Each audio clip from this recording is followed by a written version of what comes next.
আসসালামু আলাইকুম and hello everyone, কেমন আছেন আপনারা সবাই? অনেক দিন পর আপনাদের জন্য একটি নতুন ব্লগ নিয়ে চলে এসেছি। কোথায় যাচ্ছি, কী করছি সব কিছু শেয়ার করব।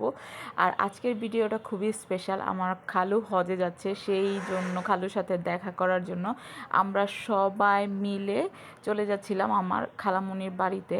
তো এই যে দেখেন সবাই একটু গাদাগাদি হয়ে গেছে, পিছনে আরেকটা গাড়ি ছিল যদিও ওইটাতেও অনেকজন মানুষ, কারণ আমাদের ফুল ফ্যামিলি এত বড় যেটা বলার মতো না। মানে বিয়ের দাওয়াত যদি মনে করেন যে আমাদের ফ্যামিলিদেরকে দেওয়া হয় তাইলে হচ্ছে আর বেশি গেস্ট বাইরে থেকে দাওয়াত করতে হবে না। যাই হোক, খালু যেহেতু হজে চলে যাবে, খুবই ভালো একটা কাজের উদ্দেশ্যে রওনা দিচ্ছে, সেক্ষেত্রে আমরা হচ্ছে যাচ্ছি দোয়া নেওয়ার জন্য যে খালু যেন আমাদের সবার জন্য দোয়া করে, সবাই আমরা কোনো ভুল ত্রুটি করে থাকলে যেন সেটা ক্ষমা করে দেয়। সব কিছু মিলাই আসলে আমাদের যাওয়াটা হচ্ছিল। আর এই যে দেখেন গ্রামের রাস্তাগুলো কিন্তু খুবই ভালো লাগে। ধানের সিজন যেহেতু অনেক অনেক ধান, তারপর হচ্ছে খড় শুকা দিচ্ছে। আর এটা হচ্ছে আমার খালুর স্কুল। আমার খালুর স্কুলের এখান থেকেই হচ্ছে ওনাদের বাড়িতে হেঁটে যাওয়া লাগে। মানে এত গরম ছিল কি বলবো, মানে গরমে লিটারলি আমরা একদম ঘেমে টেমে শেষ। যারা সিনিয়র আছে তাদেরকে আমরা ভ্যান করে দিলাম। আর ওই যে ওইখানে হচ্ছে আমাদের গাড়িটা দাঁড়া করানো ছিল। তারপরে সবাইকে ভ্যানে তুলে দিয়ে আমরা যারা হাঁটতে পারবো তারা হচ্ছে এই যে হেঁটে হেঁটে যাচ্ছি। অলমোস্ট হচ্ছে 1.5-2 কিলোমিটারের উপরে আমাদের হাইটা যেতে হবে।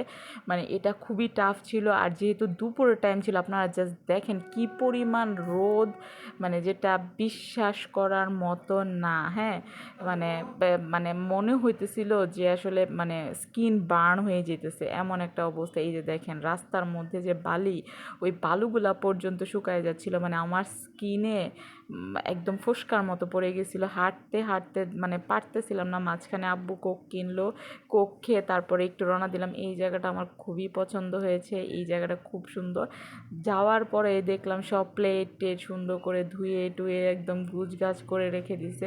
আর যেহেতু আরও গ্রামের মানুষরাও আসবে, সো এখানে হচ্ছে সব প্রিপারেশান নেওয়া ছিল।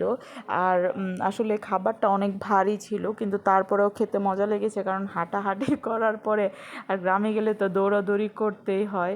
তো তারপর হচ্ছে আমরা খাওয়া দাওয়া করলাম। এখানে হচ্ছে আমি বলতেছিলাম যে আজকে সব কিছু দেখাই দিব, কী কী রান্না হয়েছে, কী পরে বলতেছে হ্যাঁ সব কিছু দেখায় দাও কী কী রান্না হইলো। সো এখানে হচ্ছে যে শসা কেটে রাখা আছে, আর এই জায়গার মধ্যে লেবু টেবু সব কিছু আগেই প্রিপারেশান নেওয়া করা ছিল। আর এখানে আমি হচ্ছে দেখাচ্ছিলাম, এটা হচ্ছে মুরগির মাংস ভুনা। এই ভুনাটা এত পছন্দ হয়েছে আমার। আর হচ্ছে আমি এই যে ডালটা খুবই মানে প্রত্যেকটা খাবার বলতে পারেন মানে অনেক মজা অনেক মজা। খাওয়া স্টার্ট করে দিয়েছিল, আমি একদম লাস্ট মোমেন্টে হচ্ছে ভিডিওটা সত্যি কথা বলতে করেছি। আর মাংসটা এত মজা ছিল। এটা ছিল হচ্ছে গরুর মাংস, আলু দিয়ে ঝোল, খুবই ভালো লেগেছে। আর আমার খালামণির হচ্ছে একদম মানে মানে নিজেদের পোলাওয়ের চাল দিয়ে পোলাও। আর এই যে দেখেন রায়ামণি, সে তো ড্রেস খুলবেই না। ওরে মানে সুতির একটা ড্রেস পরানোর জন্য অনেক চেষ্টা করা হয়েছে, বাট সে কোনোভাবেই ড্রেস খুলবে না। আর একটু পর আমি বলতেছিলাম বলো তো একটা কবিতা, সে বলে কবিতা। তারপর হচ্ছে এই যে দেখেন সে এখানে একটু খেললো, খেলার পরে সে একটু খেলে আর উপরে উঠে দাঁড়ায় যায়। সে খুবই স্বাবলম্বী, ঠিক আছে। আমরা এটা দেখতেছিলাম আর হাসতেছিলাম যে ও বসে বসে খেলে না, ও দাঁড়ায় যায়। এই যে দেখেন এখানে হচ্ছে আমার বোনের মেয়ে, ও হচ্ছে পৃথিকা, ও হচ্ছে মাত্র গোসল টোসল করে এসে সুন্দর করে খাওয়া দাওয়ার জন্য প্রিপারেশন নিচ্ছিল। তারপরে আমি একটু ভিডিও করতেছিলাম। আর এই যে তাকে আমি হচ্ছে রিল দেখানোর নাম করে করে ভিডিও করতেছিলাম আর বলতেছিলাম এই যে দেখো এই যে দেখো। তারপর একটু সে খাইতেছিল, সে খাইতেই চায় না, সে শুধু সেরুলাক খায় আর এমনিতে সে ওইভাবে কিছু খাইতেই চায় না। আর এত বিরক্ত করে সে, মানে খাওয়া দাওয়ার ব্যাপারে তার খুবই অনীহা। এই যে তারপরেও মানে মামি একটু পোলাও দিতেছিল, আমি হচ্ছে ওরে ভিডিও দেখাচ্ছিলাম। ও যতক্ষণ মানে ফোন দেখতে থাকে একটু মুখে খাবার নেয়, না হলে একদমই নিতে চায় না। তারপরে এই যে আমাদের খাওয়া দাওয়া চলে আসলো, আমি আপনাদেরকে একটু দেখিয়ে দিই। এই যে আমার জন্য এই মুরগির মাংসটা বেস্ট ছিল, সত্যি কথা বলতে আমি 2বার নিয়েছিলাম। এই মুরগির মাংসটা খুবই বেস্ট ছিল, আর লেবু দিয়ে চিপে চিপে খাইতে এত জোস লাগছে। আর এই সময় আমি বলতেছিলাম যে আমার ফারিয়া নেওয়াজার আপুর খাওয়াটা এত ভালো লাগে, এত ভালো লাগে। লাগে। আর এই খাবারটা আমার কাছে খুবই পছন্দ হয়েছিল সত্যি কথা বলতে, যদিও গরম ছিল খাইতে মানে কষ্ট হয়ে যাচ্ছিল, বাট খাওয়া দাওয়া শেষ করে গরুর মাংস টাংস খাওয়ার পরে এখানে হচ্ছে একটা রসগোল্লা খাইলাম, এটা খুবই মজা ছিল।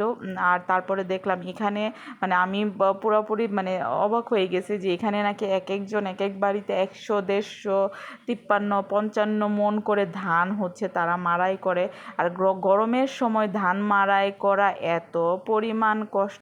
যাই হোক, সারাটা দিন সুন্দরভাবে কাটানোর পর এই যে সন্ধ্যার দিকে আমরা রওনা দিয়ে দিচ্ছিলাম, আবারও সেই এতটুকু রাস্তা হেঁটে হেঁটে আসার পর ফাইনালি আমরা গাড়িতে উঠলাম। গাড়িতে উঠে ফুল স্পিডে এসিটা দিয়ে মানে মনে হয়েছে যে একটু জীবনটা ফেরত আসছে। মানে আমি তখন শুধু বলতেছিলাম যে আমি একটু বাসায় যাইতে চাই, প্লিজ বাসায় যাইতে চাই। মানে গ্রামে যে কি পরিমাণ হিট আমি আসলে মানে বলবো, যারা গ্রামে থাকে তাদের মানে সহ্য ক্ষমতা অনেক বেশি। আর এদিকে হচ্ছে আমরা লাস্টে হচ্ছে খুবই ঠান্ডা একটা কোক কিনে নিয়েছিলাম। কোকটা খাইতে খাইতে গান শুনতে শুনতে বাসার দিকে রওনা হয়ে গেলাম। তারপরে বাসায় আসার পরে কঠিন একটা শাওয়ার নিলাম, শাওয়ার নিয়ে রেস্ট নিয়ে একটু মানে মনে হয়েছে যে মানে ভালো লাগছে। আর গ্রামের রাস্তাগুলো এত চাপা চাপা, গাড়ি মানে সাইড দেওয়ার জন্য মানে একটা রিক্সাও দেখা যায় যে একটু সাইড দিতে হয়, এত চাপা চাপা রাস্তা। মানে আপনাদের এরকম কি অভিজ্ঞতা আছে নাকি আমাকে জানাবেন কমেন্ট করে। আর কে কোন জায়গা থেকে আমার ভিডিওটা দেখছেন অবশ্যই কমেন্ট করে জানিয়ে দিতে ভুলবেন না। আশা করি আজকের ভিডিওটা ভালো লাগবে। এই যে বাসায় আসার পরে শাওয়ার টাওয়ার নেওয়ার পরে আমি বারান্দায় বসে বসে একটু ভিডিও নিচ্ছিলাম। আজকের দিনটা তো এভাবেই চলে গেল। আপনাদের দিন কেমন কাটছে আমাকে জানাতে পারেন। আর যারা এতক্ষণ ব্লগটা দেখেছেন, থ্যাংক ইউ সো মাচ। খুদা হাফেজ।